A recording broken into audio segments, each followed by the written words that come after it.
Bonjour les amis, j'espère que vous allez bien. Alors dans cette vidéo, nous allons vous montrer comment vous pouvez obtenir facilement un visa visiteur sans test de langue, sans diplôme, sans expérience.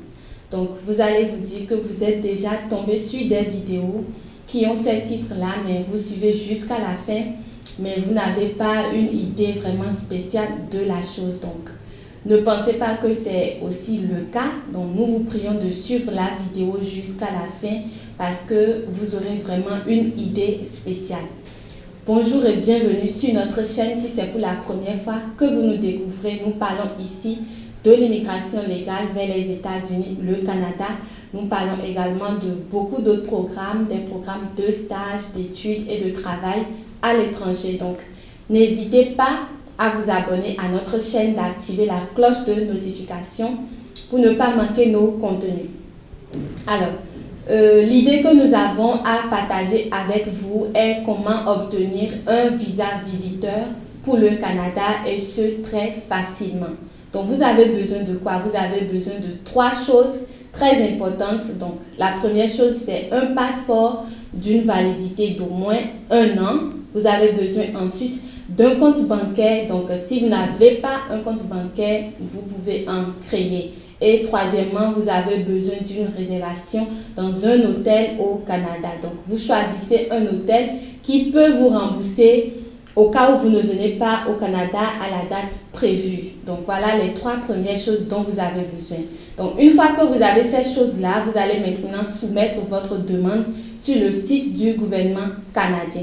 Donc, avant de soumettre votre demande, vous devez vous renseigner sur la liste des documents à fournir pour la demande d'un visa visiteur.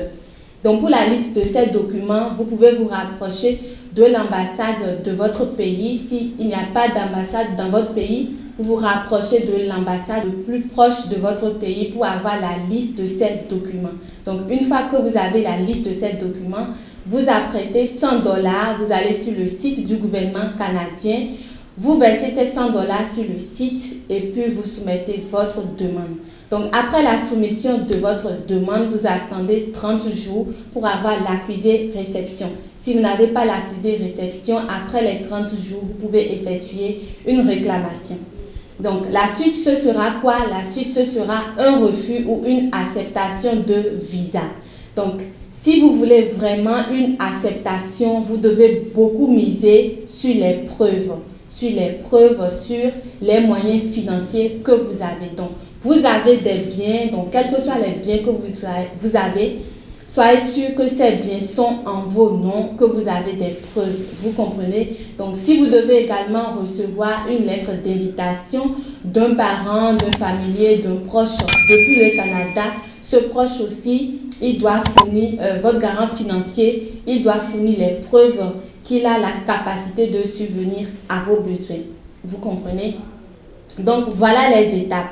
Donc, après ces étapes-là, maintenant, vous attendez votre acceptation ou votre refus. Et pour l'acceptation, vous devez miser sur les preuves. Nous venons de dire, vous misez sur les preuves.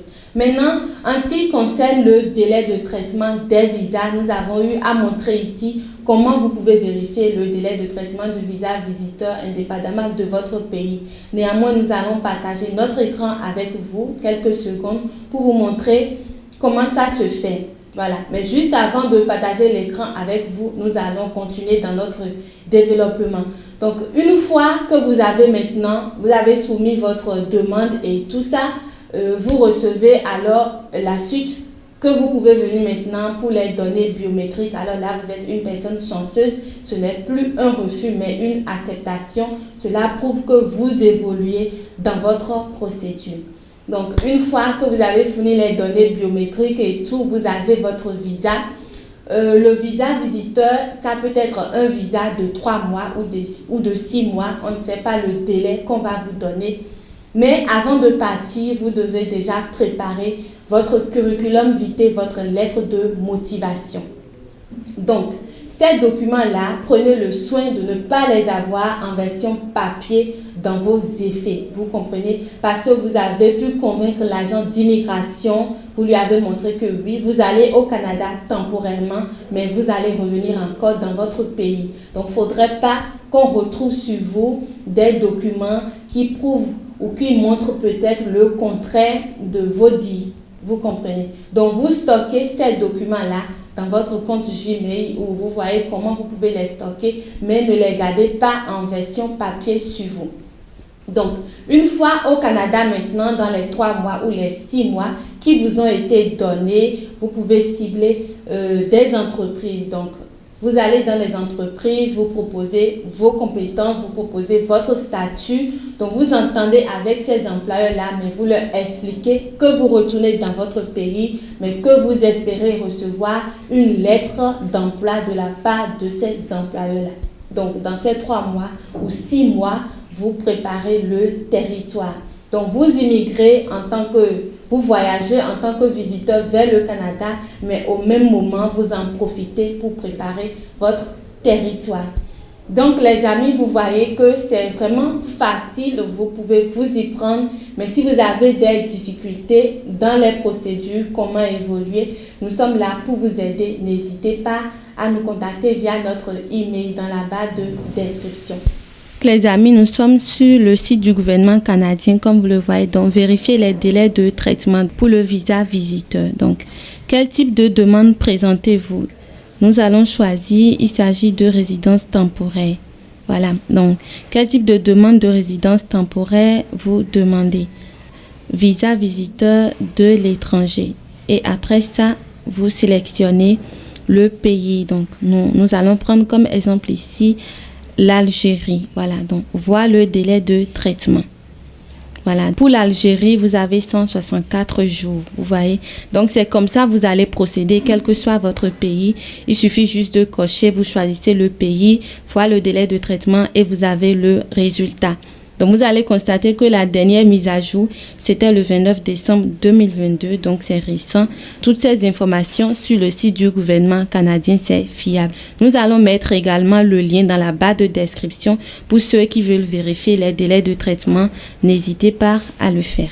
Donc, voilà l'idée essentielle que nous avons à partager avec vous dans cette vidéo. Ne la gardez pas pour vous, likez, abonnez-vous, partagez massivement dans vos groupes WhatsApp, Twitter, Facebook et autres. En tout cas, bref, sur tous les réseaux sociaux pour plus d'accessibilité. Donc, c'est tout. Merci de nous avoir suivis. Prenez soin de vous. Bonne continuation dans vos projets et à tout moment.